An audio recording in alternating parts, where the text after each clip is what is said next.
us the experience. For example, if yesterday I had gone for a party and I overeat, then today I suffer. Yeah? I cannot say, oh, yesterday ka baat kya hai, yesterday is gone and why I should worry about yesterday. Who has seen yesterday? Your stomach has seen yesterday. Your stomach is still carrying yesterday and now it is suffering. So you cannot say, oh, पिछले जन्म में किसने देखा है. Your mind has seen and mind is carrying the पिछला जन्म and it will carry it whether we like it or not. Some people say that, oh, I am so good, why am I suffering? Maybe you were not good in the past. When you go to a jail, you find a lot of good people also there. They are not in jail because they are good people, but they might have committed something bad in their past. Now at present they are good. They are not there because of the present karma, but they are there because of the past.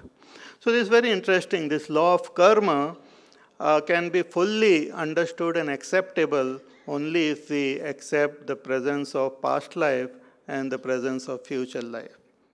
Also, if we analyze and understand this mind and intellect, we will be able to comprehend the possibility of past life and the future life.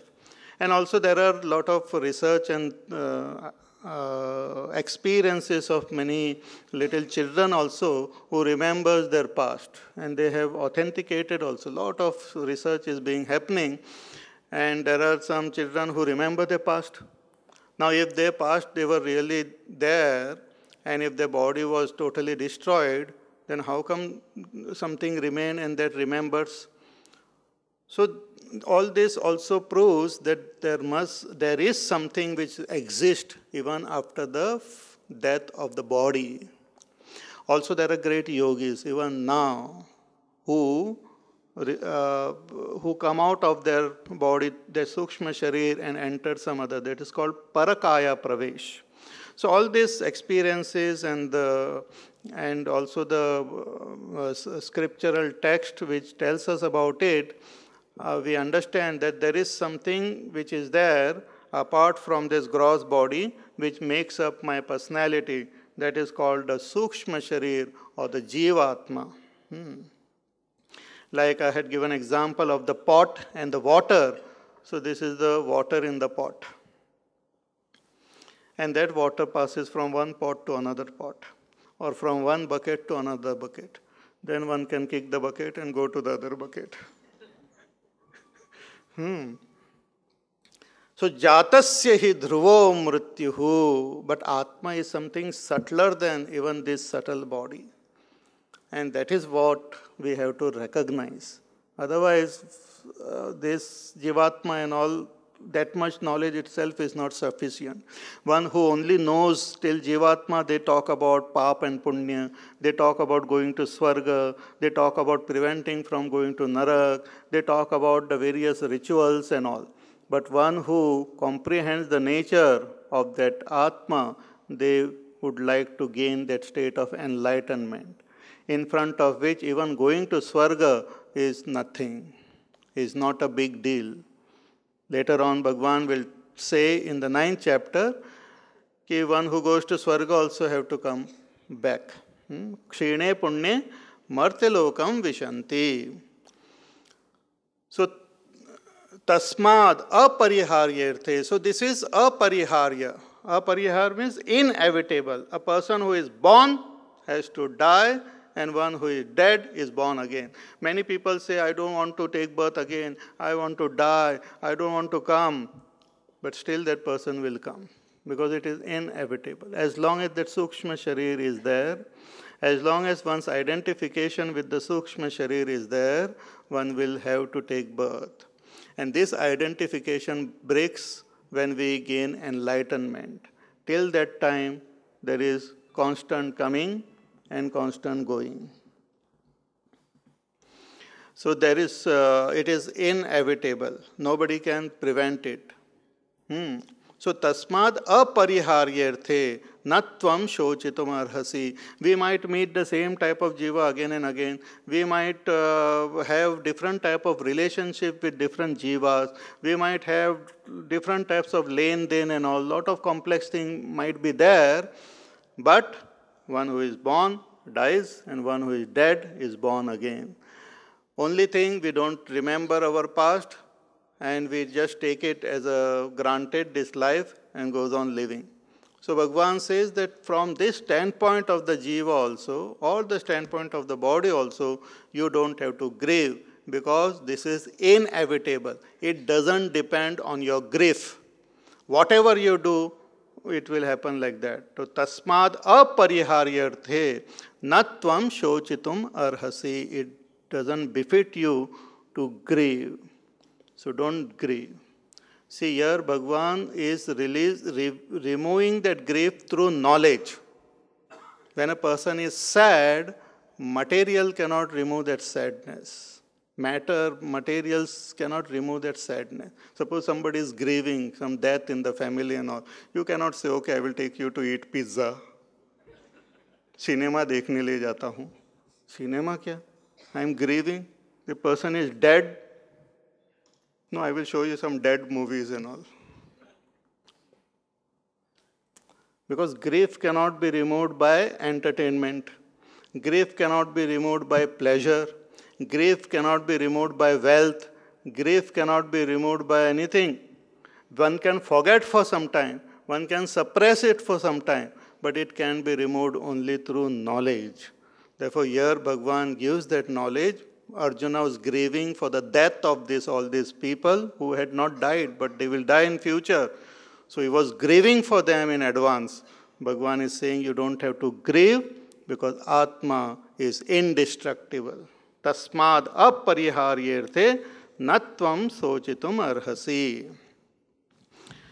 Again, from the standpoint of the jiva, if you look at it, it's very interesting. One need not grieve. He says in the next verse, Avyaktadini bhutani Vyaktamadhyani bharata Avyaktanidhananyeva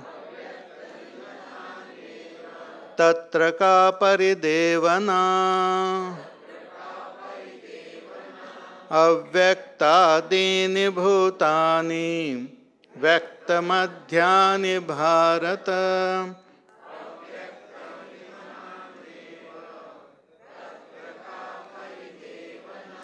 Again, Bhagavan gives a very, common sense view here of life. He says, if you look at a person, before that person was born, he was avyakta. Avyakta means unmanifest. Means non-existent, existing as far as my interaction with that person is concerned. Before a child, many times a child is born and all, but from where that person has come, nobody knows. Then the parents, they keep on looking, mere jaise naak hai, iske jaise kaan hai. But that personality, see, the parents give body, but the mind comes, that jiva enters that. So personality, certain things comes along with the body, the packet comes with the body, but there are certain things which are not supplied by the parents. The jiva comes and occupies. It's like the builder builds a house or a flat and all. He builds according to his own understanding as a first class lake view and all. And if you go there, you don't see the lake. They then show you a periscope. From that, you can see a little bit of lake. Lake view building. Sky view. Kahan hai sky? So a builder has built that beautiful flat and waiting. Then he gives advertisement and board everywhere and all. Then a lot of people apply for that or come and see it and all. And finally one person, one family selects it and they occupy it. Similarly, the room, the way it is built, the quality of material used and all, it's all depend on the builder. But later on, the family which comes and stays, they give their own personality to that flat. They have their own interiors. They change the furniture here, there. They change little bit inside also. So they give their own personality to that. But if you see many of the flats there, they look similar from outside. But inside, everything is different. Similarly, the mother and father, they are the builders of the body. But the jiva is someone else who occupies that. Depending on my samskar, depending on the karma, laws of karma, and very complicated all factors, I choose a particular type of body for myself and then start existing in that body as a sukshma sharir.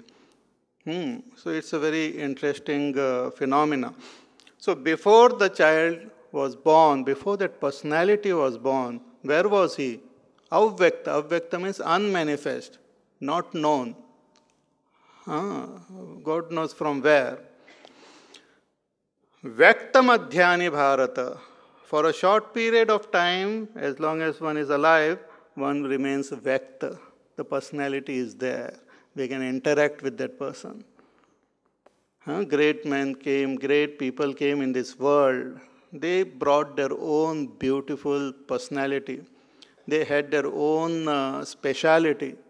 You cannot repeat those people in this world. Mahatma Gandhi, one in a million.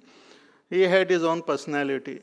He lived for a certain period of time, and then that personality has gone. That personality we don't come across again. We don't know where, how he is.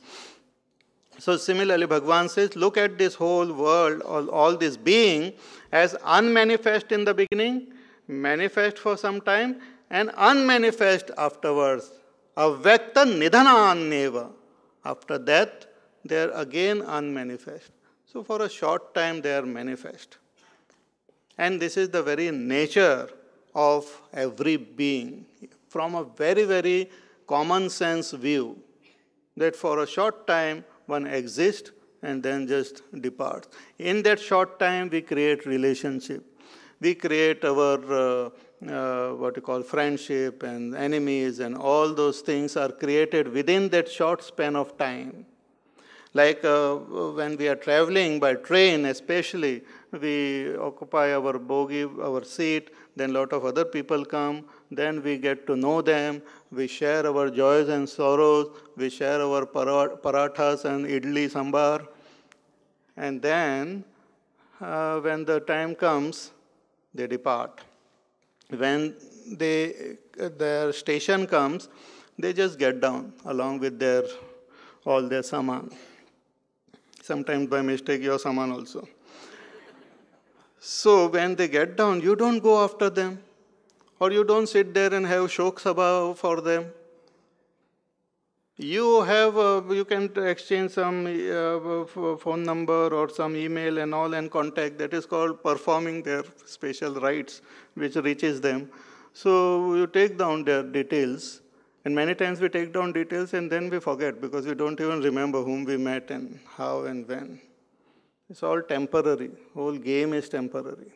Similarly, a particular family, when we say the mother and father, they also meet by chance, then the children are born and one family is created, and in that family the different personalities, they remain for some time and they start departing, and again new set of people come. That is how the world is. Here, Arjuna, look at it very objectively. Avyakta Avyaktadini bhutani, Vyaktamadhyani bharata, Avyakta nidhananeva. And if we look at it, we will find that the unmanifest period is longer than the manifest. We might be manifest, or we might come across a personality maybe for 60 years, 70 years, 100 years, 120 years, whatever be the lifespan. But the period when that personality was unmanifest is much more. And afterward, the personality will remain unmanifest is much more.